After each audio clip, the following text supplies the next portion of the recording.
It's a miracle. Is it working? Can you hear me? Yes, I see you, but you're sideways. So I should do it the other way? Yeah, flip it. Fuck my whole program up, Allison. Sorry. Damn it. There Now you I have to go. sit here and hold my phone. Yes. I was actually using this tripod that you guys bought me for once. That is like the biggest tripod for this little phone. How? It was gonna be on my table. You're gonna see the. You're gonna have the look down angle, the one That's that all the kids awesome. use when they fucking do selfies. Hi everybody, we're live with Brandon Novak. I have a captive audience of Ruby and Theodore. Hi Ruby, hi Theodore. They are reading my new book. Oh, very That's all nice. you can see of that. I can't really talk about that. We can't wait to read it. Streets of Baltimore coming out soon. So I'm filming out of Boca Raton. It's like, I don't know, 80 something degrees here. Is it cold up there where you are in Philly? It's like I'm in Philly, downtown in the city, and it's like 62, and just had major like dark cloud kind of deal.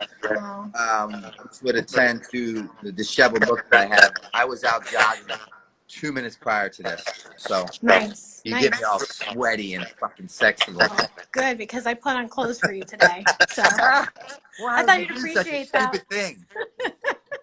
I decided to put on pants today and be an adult. So I've been home for 3 weeks. I figured today I could at least put some clothes on. So well, I'm glad I could do that for you. Usually I shoot for the opposite. I prefer women to take clothes off, not put them on when they're gonna like. Yeah. Oh, it says we're getting echoes, so we're gonna try to fix that. Bear with us for a second. Cool. I have a little. I heard the echo too. Yeah. So we're gonna try to get this echo situation cleared, hopefully. So what else is new? How are you doing, and how is your mom? I'm trying to find an angle to where I don't have to hold this. How's mom doing? She's good, but you know that's like it's really a tough demographic. Like this coronavirus, as you know, is affecting everybody, right? Either directly or indirectly. Unfortunately, everyone's affected. But the people that are really hard to manage and absolutely fucking micromanage are people like my mother, 78-year-old women who like social distancing was never in their vocabulary. They're very touchy. They're hands-on. They want to get in your face to talk. And when you try to tell her like, Mom, 6 feet apart, she doesn't like to be told what to do. And B, it doesn't make sense to her. And it's tough. So it's like dealing with a child almost, you know? Yeah. So you're visiting her and doing like grocery deliveries and things like that? What are some things that you're helping with? I go down there, and as you guys might have saw in my last video, I was concerned about her health, so I went down and I made her work out with me, and she enjoyed it. She seemed to like it. I want to do more videos like that with her. Her and I pair well together. And yeah, I go down, I get her out of the house. I surprised her yesterday because I had to go to Baltimore to film for the documentary, my documentary, Where's My Needle, which will be finished in literally the editing began today. So 4 months time, it will be finished. Joe Franz is editing, my co-author. And nice. I had to do some pickup shots for that. So I just randomly surprised her and popped up at her house and put her in my car and made her drive with me to Chick-fil-A and then hung out with her at her house for a little while. You're such a good son. Aw, that's awesome. Yeah. So let's go back because you talked about jogging and exercising. So what are you doing to stay fit and healthy, and also some advice for people watching, how they could practice their fitness regimen at home? What are you up to? Oh, you know, right now, more importantly than ever, you know, the world is really misguided, and there's a lot of, you know, information that's being given that no one knows if it's like truth or false, and people are looking for direction. They're looking for guidance. They're looking for safety, security, all these things that are like vital to everyday life and the people in it. Unfortunately, we don't have that right now. As you know, we're all quarantined, right? We're recommended by the government to stay in our house, go out and not publicly socialize in groups of more than 2 or whatever your family dynamic looks like. And so you have to implement something in order to not lose your goddamn mind, right? Like the first couple of days I woke up and I was consumed with fear and panic. And it was like when I remember I was using, and I ended up going to jail for a year. My first charge my first charge that I actually held, that I had to go do some serious time on. And I remember in the middle of the night, it was like my first or second night in, I had this dream that going to jail and doing my 11 and a half months was all a bad nightmare. And I woke up like, I'm so glad that, and I was still in jail. I had that same dream here with this, you know. I went to bed one night, right? The first thing I'm doing is I'm practicing controlled media consumption, right? I only watch it at 11 p.m. I watch the first 10 minutes of the news, because if I watch it all day, it will dictate the terms of how my day will play out. Right. So the first day or two before I came up with that concept, I was watching the news, you know, because I wanted to know what was going on. I wanted to be aware, but then it ended up sucking me down this rabbit hole. And the next thing I know, I'm consumed with fear. I'm consumed with panic, uncertainty, you know, all these things. And I went to bed that night, and that night in the middle of the night, I had a dream. I thought that I was having this dream, that it was all just a terrible nightmare. And I woke up thinking, thank God it was and I realized it wasn't a nightmare, it was real, right? Yeah. And I was like, fuck, this is serious. And for the first time, the severity of the nation state really sunk in with me. So I'm like, something's got to give. I need to man up and do what needs to be done to make sure my mentality stays intact, or else I'm gonna lose my mind. So what I did was, okay, the gyms are closed. Okay, well, I've set up a routine where I work out 5 days a week, and I have 5 different routines that I do in sets of 3. So today I did it, and then when I'm done the sets of 3, then I go outside and I jog 3 to 5 miles.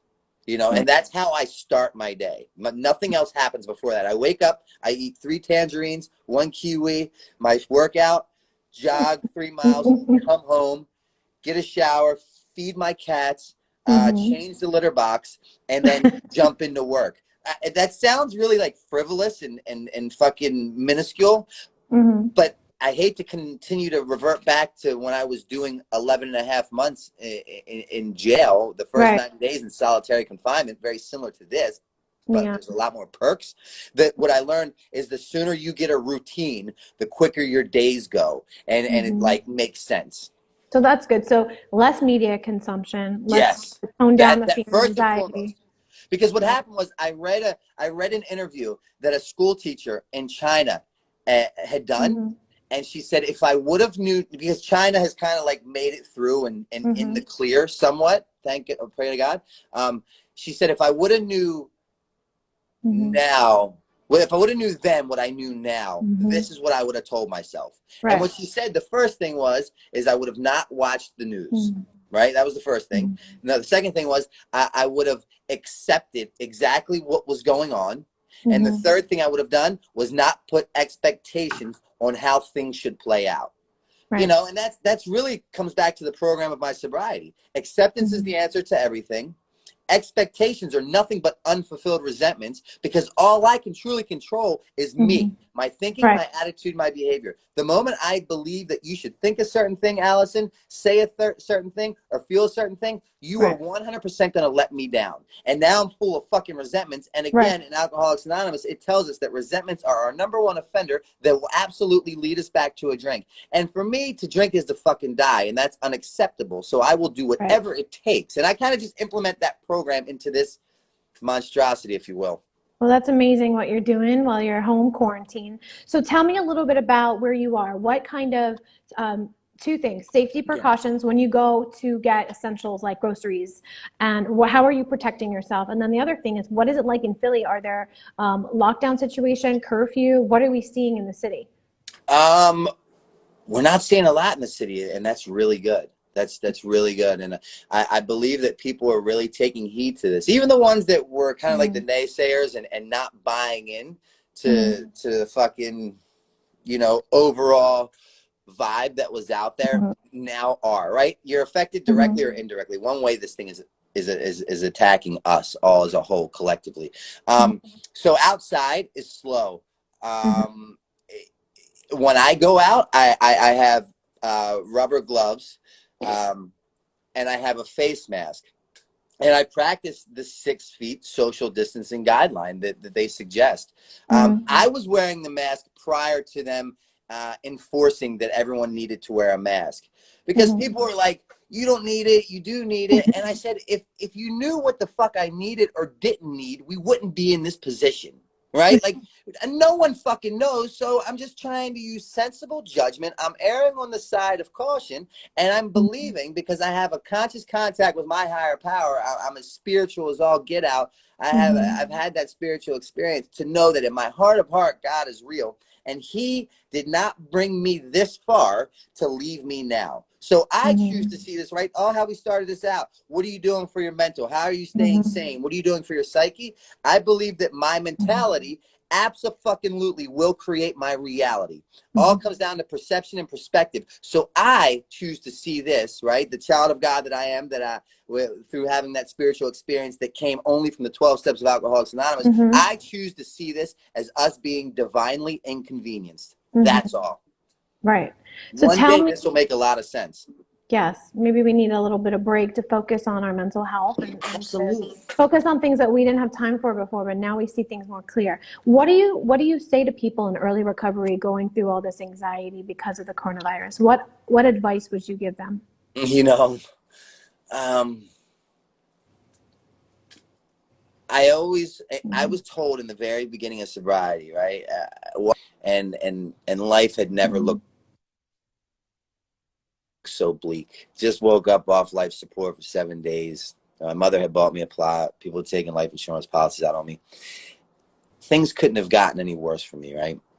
And my therapist said to me, the same woman that I still see today privately, she said, Mr. Novak, I want you to remember, if you stick to the basics, God willing, you never have to go back to the basics, right? Because now, coming up on 5 years of sobriety, I can get lost in like work meetings, mortgage payments, car notes, flights to catch, hotels to stay, money, property, prestige, and really forget that my primary objective when I came in was that all I wanted to do was get sober. That's all I wanted.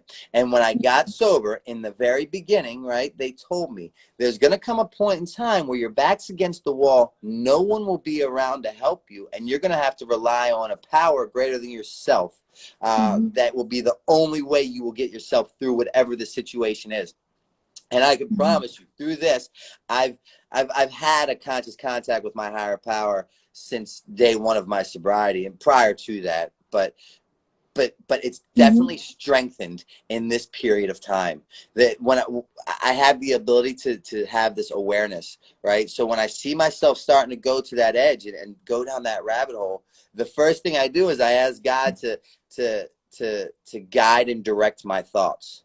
And to not allow me to be consumed with fear, panic, anxiety, you know, and I'll call another alcoholic really fast, like really, really fast, because see, I've been diagnosed as an alcoholic, right? And which means that I possess this alcohol diluted brain that lies to me in my own voice, right? And after a while and that's what's crazy about this. The opposite of addiction is connection, right? So the answer to addiction is connection.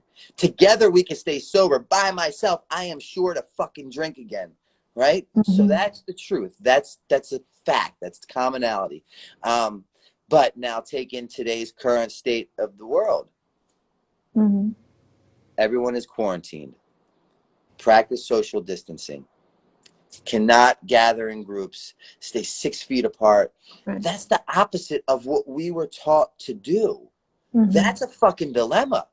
And when the stakes are high for alcoholics and addicts such as myself, right, we have to revert back to the only thing that was able to lift me of the obsession or rid me of the desire to want to drink and drug, and that was a power greater than myself. And number 2, I have to like attend Zoom meetings. Number 3, I have to call fellow alcoholics and addicts to kind of like it's almost like a welfare call, right? I have to check in with people to let people know that, like, hey, I'm feeling this. This is what I'm doing. This is what I'm thinking. And they're like, whoa, whoa, whoa, no. Or we're going to be okay. Or breathe. Just breathe. Take a breath. Because I can forget to breathe sometimes. Or maybe you should take some time to eat. What about the meetings you were talking about? You said Zoom. Now, for people that are home and obviously they don't have that connection, that face-to-face and peer support and NA and AA meetings, where do you recommend that they go? Where do you go every day online?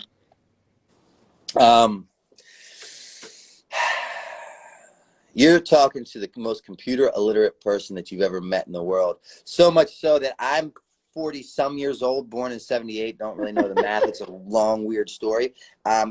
I've just received my first laptop the other day via Banyan sending it to me because they're like, something has to change. You don't email, you don't really do anything. You're stuck in like the dinosaur age. Is this the push you needed? You needed a quarantine to get you to start using it? Yeah, right. Well, that's, hey, listen, first time.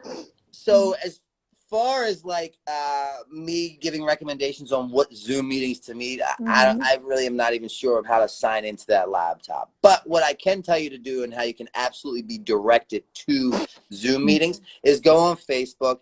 And I can't get off this to tell you what I look up. But all over Facebook, there's Zoom meetings. And they have the codes, that's really all. I can't really direct you to a specific place that has them. They're all over Facebook, though. It's written with it. Okay, so they can go on Zoom. I know there's a couple also, like NA by phone and intherooms.com, so that's always good.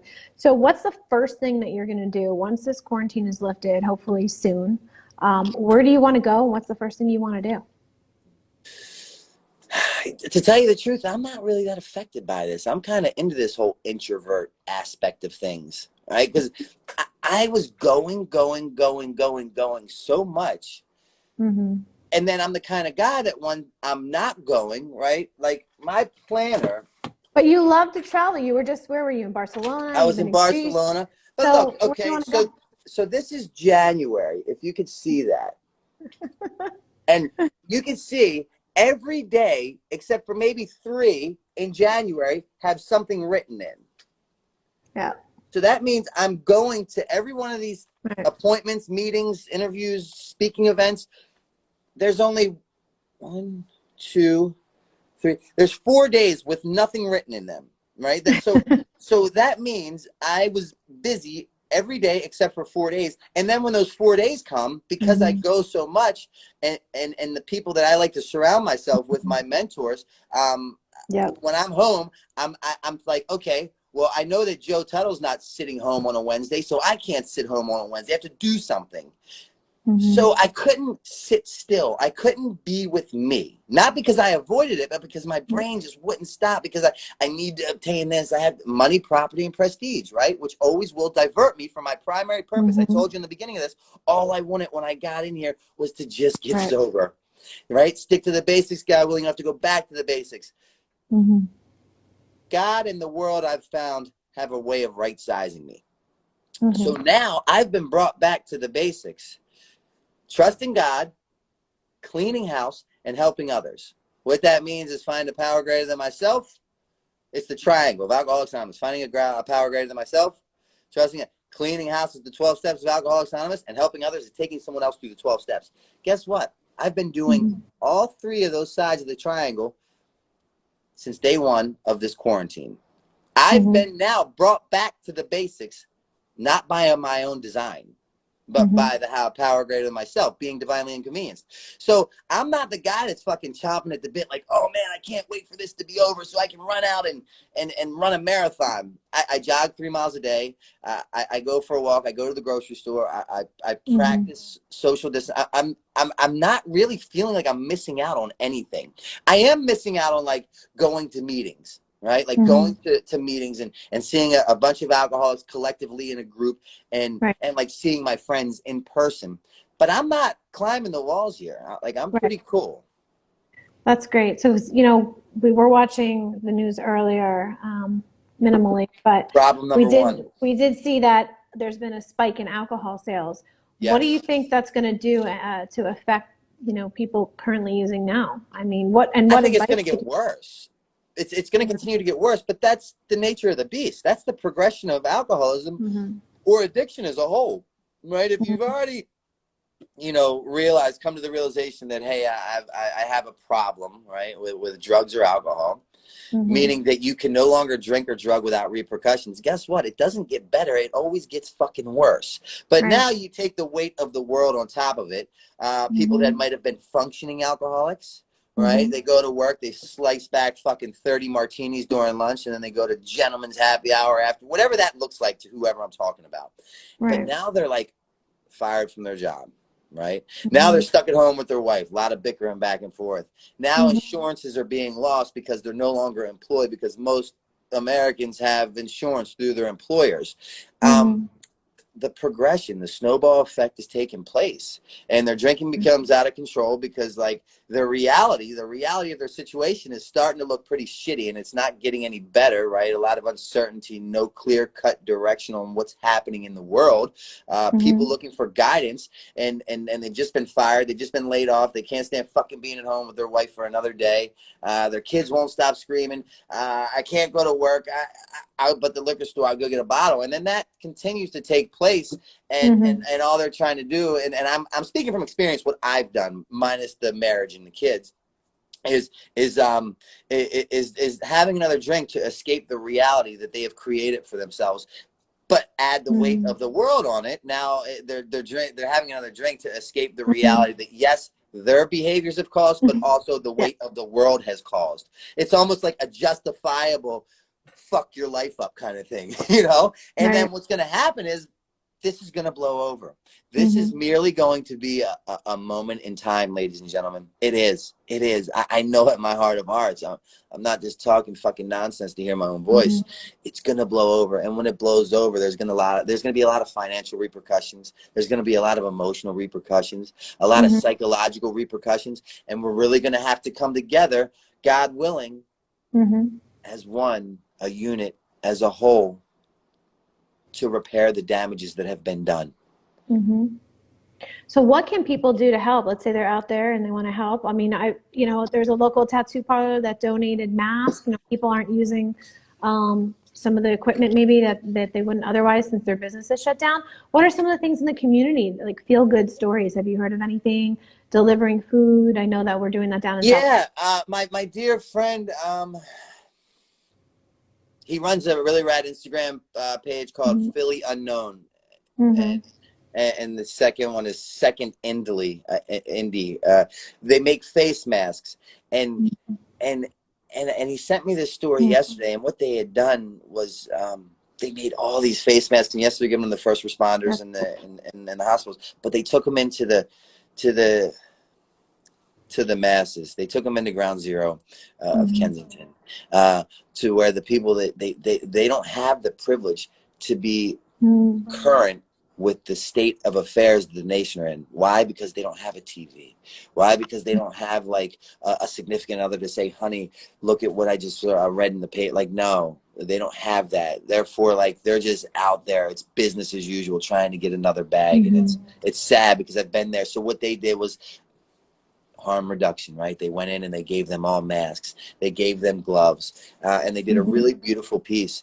Again, man, I believe that, for me, and this is just my opinion, right? This isn't a factual statement that I'm about to make, factual for me. But I believe that I was walking around this earth acting as if I was owed this, right? That I was entitled to this beautiful world, this beautiful beach, a flight at my fucking fingertip, a rental car to pick me up. Like, I'm entitled to all this.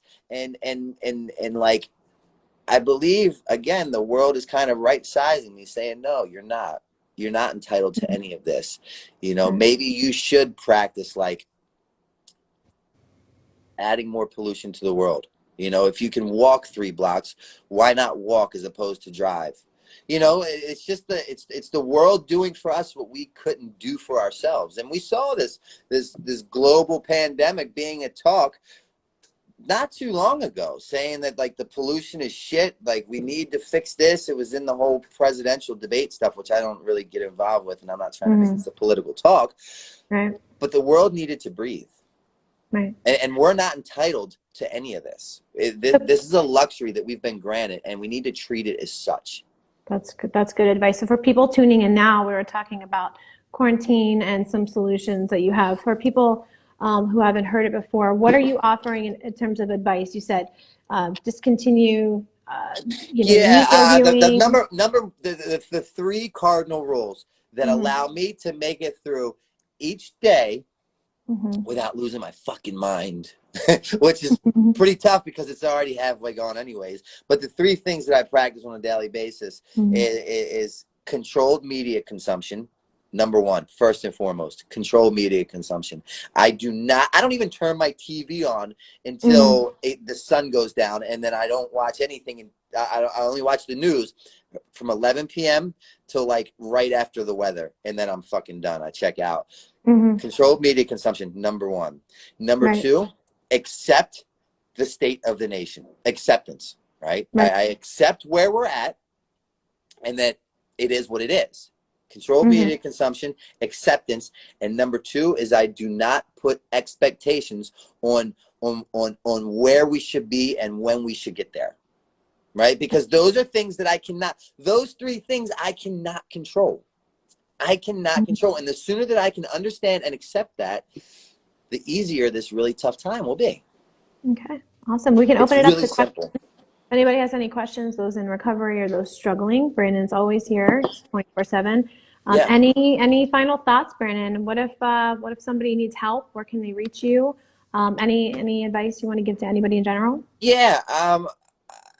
The first, you guys can always reach and direct me personally directly at 610-546-2608. Was that correct, Allison? Yeah, that's your other tracking I was number. so fucking excited to do this That's because it just came to me in my head.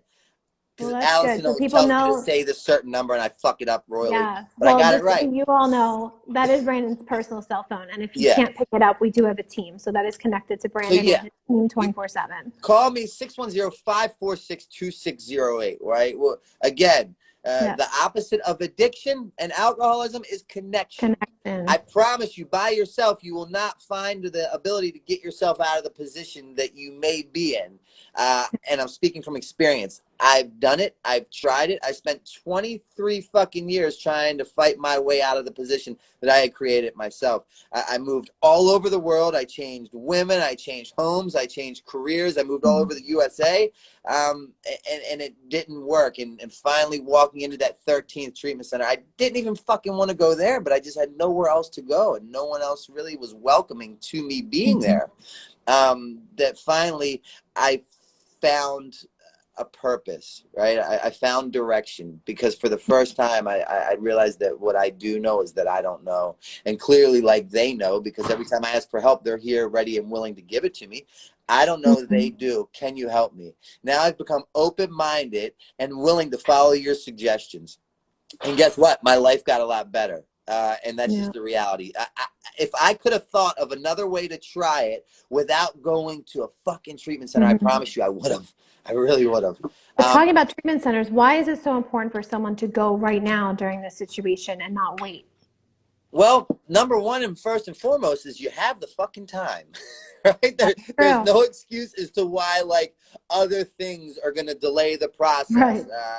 You know, the wife's fucking bar mitzvah, the husband's college, whatever it may be. Christ, the cat just had kittens. Fuck that. Like, and I'm the biggest cat fan in the world. I might delay treatment for a cat having kittens. But no, right now you have the time. That's the reality. And if you wait for the right time to go to treatment, please allow me to be the first person to tell you that day will never fucking come. There's no person in the world that wants to go to treatment or looks forward to going to treatment. But the reality is the issue must be addressed if you're at the point in your life where you can no longer drink without repercussions, right? We talked about that earlier. And number two,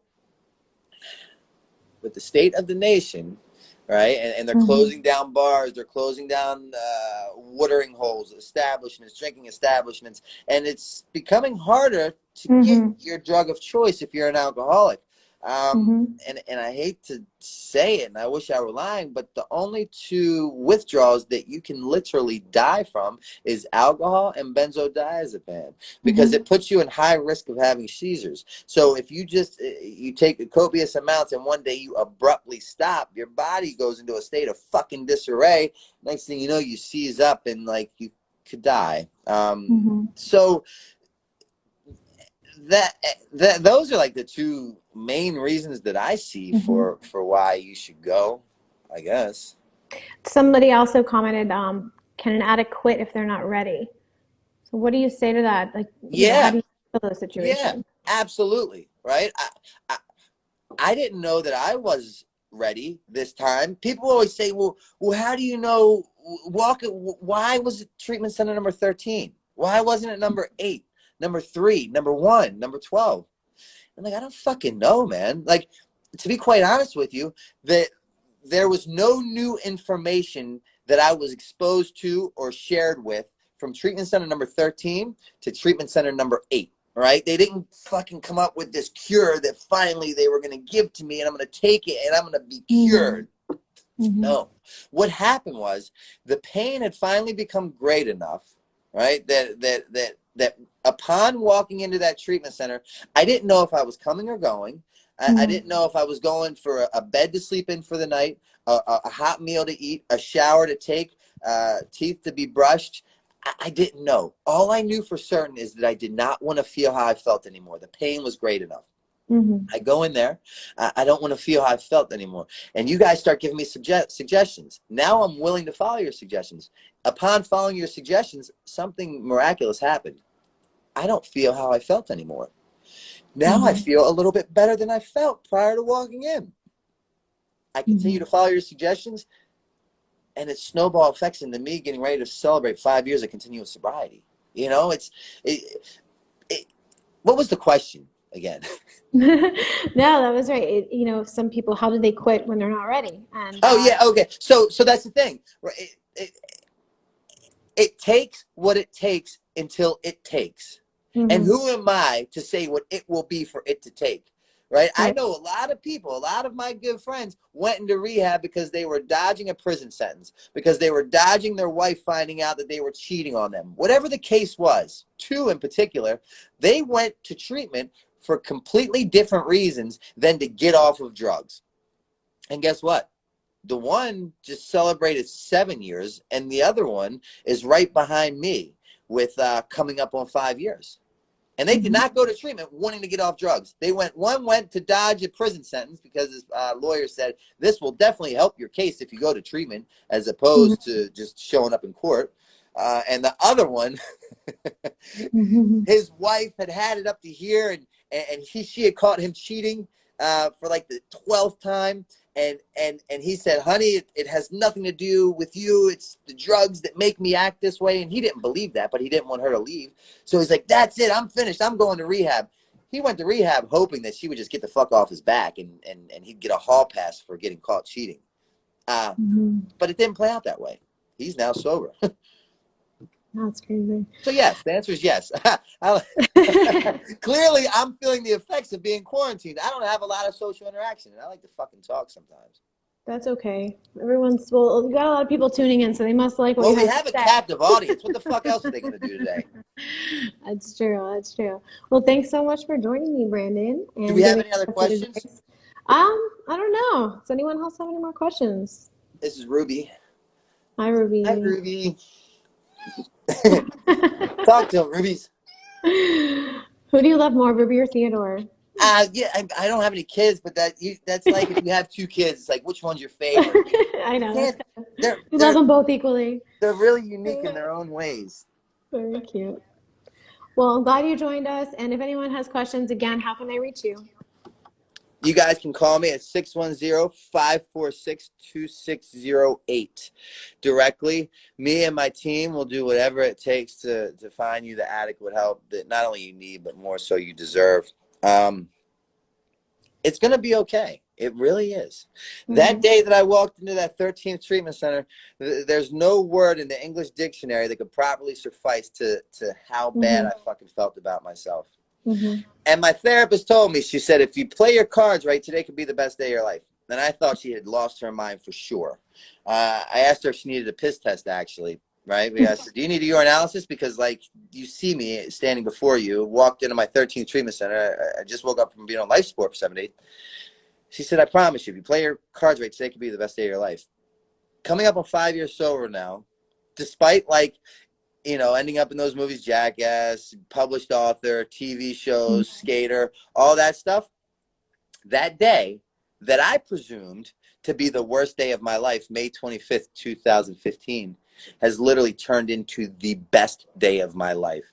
So I share that to share with you, lovely ladies and gentlemen out there, that despite the current situation of the state and the world, if we play our cards right, this can really simply come down of a case of us being divinely inconvenienced, and can really reshape and remold our behaviors, our beliefs, our core values, as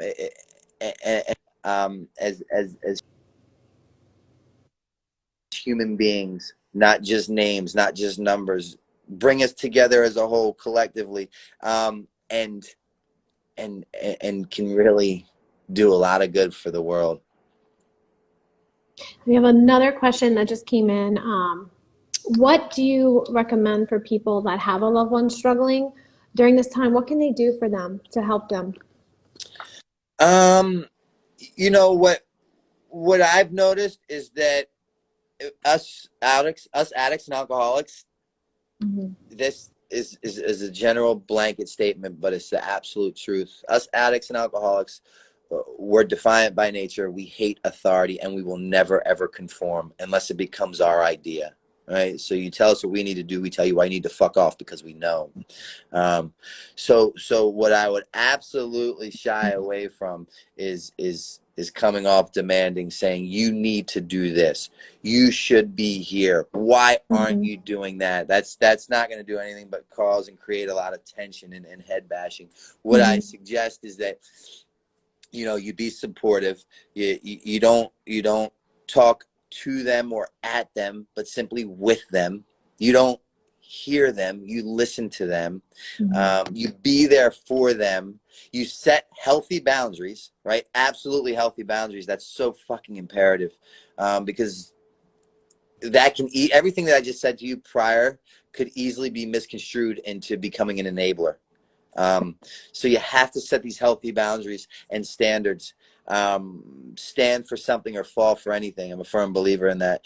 And allow them to know that, like, if and when they're ready, you will be there wholeheartedly. You need to love them from a distance to an extent. And this is a very vague statement and very generalized. But honestly, give them little pieces of hope, right? Like, send them a link to my, and this is not me plugging my shit, right? This really isn't. I don't give a fuck if you look into my stuff or not, right? That's not what this is about.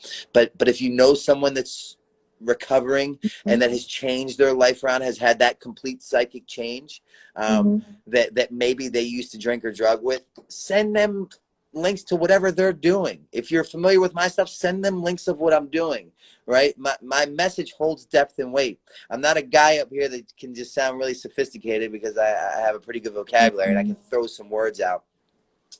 Send them the fucking footage of me, like, you know, prior to, and then, I hate to do this because it sounds like I'm plugging myself, and that's fucking lame, but that's not the direction I'm headed in. But just drop little gems to them in a very discreet manner. You know, leave them a book behind of someone that's, you know, because basically what I do on a daily basis is I deliver this message and this lifestyle, which is 100% accurate. Nothing is fabricated, in a form of attraction, right? I make my recovered life, I don't make it, it is.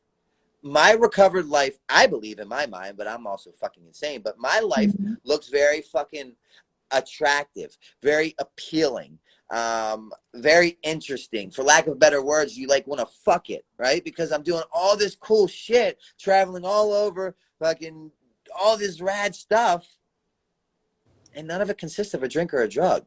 And then they say, if that guy can do it, again, my message holds depth and weight. You can look at it. You can read it. It's on the internet. It's out there.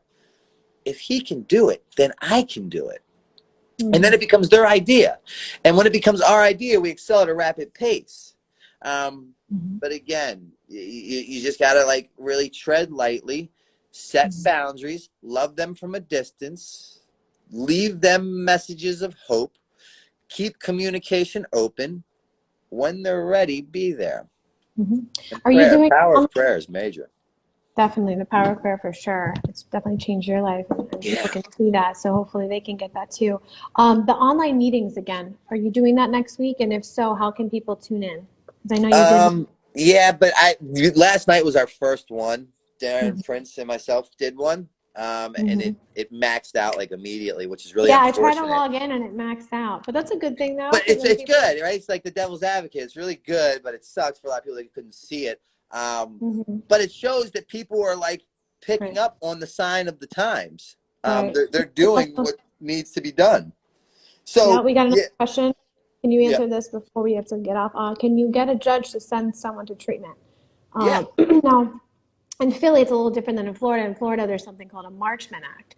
So what it is they get assessed to meet criteria, and the judge will determine if that person is a harm to themselves or others to where they have to go to jail or treatment. So that's the ultimatum. I know that in Florida, it's a Marchman Act. What is there an equivalent in Pennsylvania where you are? Or is there something that someone can do in the court system? It's kind of like being 302'd, but which is a very similar approach. But your best shot of obtaining that goal or agenda would be to go talk to the prosecutor, the prosecutor who's trying that case. And the prosecutor will then relay that information to the judge. If the prosecutor feels like that's a satisfied result that they are seeking, right? It's all up to the prosecutor. So if said person has a lawyer, which is probably not. Like, I remember one time my mother went with me to court, right? I did some shit and I ended up in circuit court of Baltimore City. And I thought my mother was going on my behalf, right? And she says to my public defender, I'd like to say something, right? When he's in front of the judge. So I stand up and then the judge says, do you have anybody that would like to speak on your behalf? And the defender says, yeah, his mother. My mother stands up in the back of the courtroom, and I'm thinking she's going to say, he's really good. He's got a lot of potential. She says, Your Honor, please send him to jail or rehab. He is a danger to himself and to others. Unfortunately, it didn't play out that way. I didn't go to jail, but or rehab. They let me go out. But yes, you can do it. Just go talk to the prosecutor. If he has an attorney, talk to his attorney, because an attorney would actually. They want that. They don't want to put him in there to be another number. Now, whether he or she wants that is a completely different story. If she doesn't want it, it's like tough love. You have to do it. They're going to hate you for it. They're going to be upset. They're going to be angry. But then there's a light at the end of the tunnel, and that they're going to actually thank you for doing that. It's either that or enabling someone. You have to put your. That's it. You got to create these guidelines and boundaries, or else what's going to happen is you're going to love them to death, legit. Right. Well, it's really great advice, Brandon. I don't know if there's any more questions, but it's awesome that you're doing this, and we'll see more of you during this quarantine. So stay safe. And any final thoughts? I just want to say thank you to everyone who tuned in to listen, who actually cared about making this world we live in a better place, and it will get there. It's going to take some hard work and determination. But with those things being done, we'll get to the destination that we're seeking. We just have to do it together, like dark cloud kind of deal. Which would attend to the disheveled look that I have. I was out jogging 2 minutes prior to this, so you get me all sweaty and fucking sexy. Good, because I put on clothes for you today. So I thought you'd appreciate that. Stupid thing. I decided to put on pants today and be an adult. I've been home for 3 weeks. I figured today I could at least put some clothes on. So. Well, I'm glad I could do that for you. Usually I shoot for the opposite. I prefer women to take clothes off, not put them on when they're going to like. Yeah. Oh, it says we're getting echoes. So we're going to try to fix that. Bear with us for a second. Cool. I have the little. I hear echo too. Yeah. So we're gonna try to get this echo situation cleared, hopefully.